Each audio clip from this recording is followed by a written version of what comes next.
Bonjour à tous et bienvenue dans l'histoire de Mips. Ça faisait longtemps qu'il n'y avait pas eu de vidéo l'histoire 2 sur la chaîne, la dernière remontant à celle de Bacteris. Mais aujourd'hui c'est le retour de ce format, alors commençons tout de suite.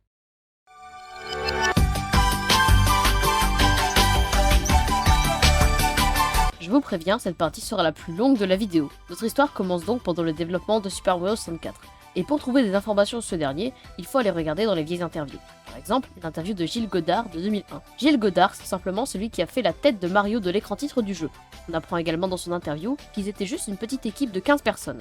L'écran titre viendrait donc d'un prototype de jeu Mario Paint 3D annulé. En cherchant un peu, on tombe d'ailleurs sur cette image datant de 1992, montrée dans un article du Dengeki Super Famicom appelé Improved Super FX Chip.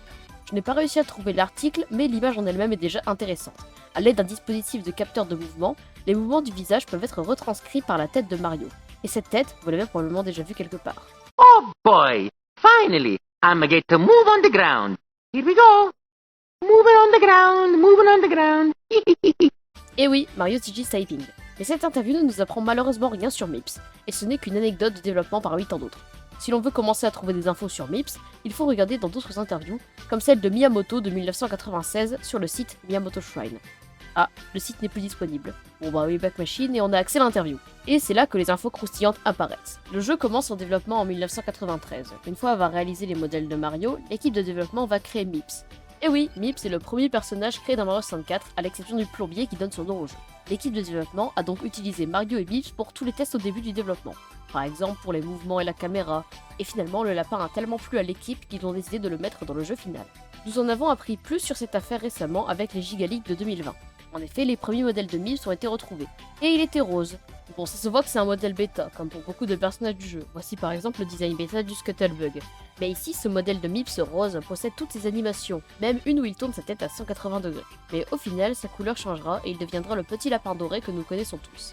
L'équipe lui attribuera le nom de Mips en référence au microprocesseur Without Interlocking Pipeline Stages, ce qui est tout simplement le nom des microprocesseurs présents dans la Nintendo 64. Et dans le jeu final, Mips apparaît dans les sous-sols du château de la princesse lorsque Mario a collecté 15 étoiles. Il faudra ensuite l'attraper pour qu'il nous en donne une, et une fois les 50 étoiles acquises, il faudra encore l'attraper pour en avoir encore une autre. Vous pensez peut-être que c'est tout pour la partie Super Mario 64. Eh bien non, il y a encore beaucoup de choses à dire, et bienvenue dans le second chapitre de la vidéo. Bon, on a vu que Mips a eu une grande importance dans le développement de Mario 64, mais il a eu aussi une grande importance dans le speedrun avec le Mips Clip. Ce glitch vous permet de passer à travers les portes du sous-sol du château, et surtout à travers la porte des 30 étoiles. Une fois que vous avez récolté 15 étoiles, attrapez Mips, puis mettez-vous en face d'une porte. Vous pouvez vous replacer bien devant la porte en faisant un pas à gauche puis à droite, ensuite avancez à la droite de la porte jusqu'à ce que l'ombre de Mips disparaisse. Une fois que l'ombre a disparu, accroupissez-vous et tournez-vous vers Mips, puis appuyez sur le bouton pour attraper Mips toujours en étant accroupi, et à ce moment-là, vous êtes avec Mips dans la porte. Il ne vous reste plus qu'à sortir de la porte, ce qui peut être plus ou moins difficile, et le tour est joué. Je précise que ma dernière phrase n'est pas un tutoriel, je vous invite à aller voir un vrai tuto sur YouTube si vous voulez apprendre à réaliser ce glitch. Et pour le speedrun, une fois que vous avez passé cette porte, vous faites pareil pour la porte des 30 étoiles, et là vous n'avez plus qu'à récolter l'étoile du sous-marin de Bowser, battre le second Bowser pour accéder au deuxième étage, puis passer les deux portes restantes avec des backward long jump pour accéder au niveau final, et vaincre le roi des Koopas avec 16 étoiles.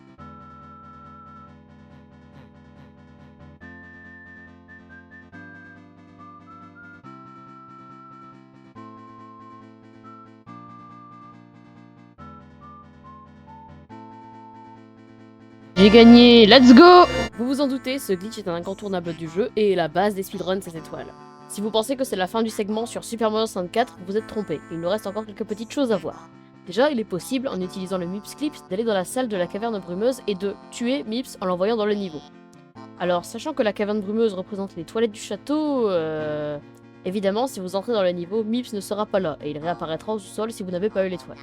Ensuite, il existe un bug très rare où Mips peut se softlock dans le sol et faire une sorte de dash dance. Ouais, je savais pas comment le décrire. Également, Mips devait originellement remplacer Koopa Rapido pour les courses, mais cela n'a pas été gardé. Vous l'aurez aussi peut-être remarqué, mais Mips fait référence au lapin blanc d'Alice au Pays des Merveilles, en répétant qu'il est pressé et en retard, comme le lapin blanc d'Alice. Et pour finir, la dernière anecdote concerne un magazine de jeux vidéo, Gameplay 64, volume 2 hors série. Alors déjà sur la couverture, on voit l'artwork utilisé dans le très populaire Hoax de Toad jouable dans Melee, 2024, mais surtout, à l'intérieur du magazine se trouve une soluce de Mario 64, et le magazine dit que Mips apparaît à 20 étoiles. Une petite erreur certainement, mais assez drôle quand on voit que l'image d'illustration utilisée montre Mario devant Mips avec 19 étoiles. ou alors c'est une preuve de la personnalisation du jeu. Eh bien c'est tout pour Mario 64. Maintenant regardons les autres apparitions de Mips en commençant par Mario Party 3. Dans la map Bois de Woody de Mario Party 3, on peut retrouver des Mips. Alors on en a des jaunes, classiques, mais aussi des oranges et des roses. Gardez bien cette information en tête pour le moment. Ces Mips font juste partie du décor et ne font rien de spécial, juste un petit clin d'œil. Enfin, en réalité, ce n'est pas la deuxième apparition de Mips, car il apparaîtra dans Mario no Boken Land, un manga Mario japonais, un an avant. Rien de spécial à dire de plus là-dessus, juste un petit clin d'œil. Ensuite, Mips apparaîtra dans Minecraft. Attends, quoi? Mips n'apparaît plus depuis 2000 pour revenir dans Minecraft? Eh bien oui, car à la sortie de Minecraft sur Wii U en 2016, un pack de skins Mario était intégré, et l'un des skins du lapin était Mips. Et finalement, sa dernière apparition en date est dans Mario 3D All-Star, ce qui est logique, car Mario 3D All-Star est simplement une compilation anciens jeux Mario, comprenant Mario 64, Sunshine et Galaxy. Et Mips étant apparu dans Mario 64, on peut le retrouver sur Switch. Donc ouais, après Mario 64, Mips n'est pas apparu dans beaucoup de jeux vidéo, car il a eu une grande disparition.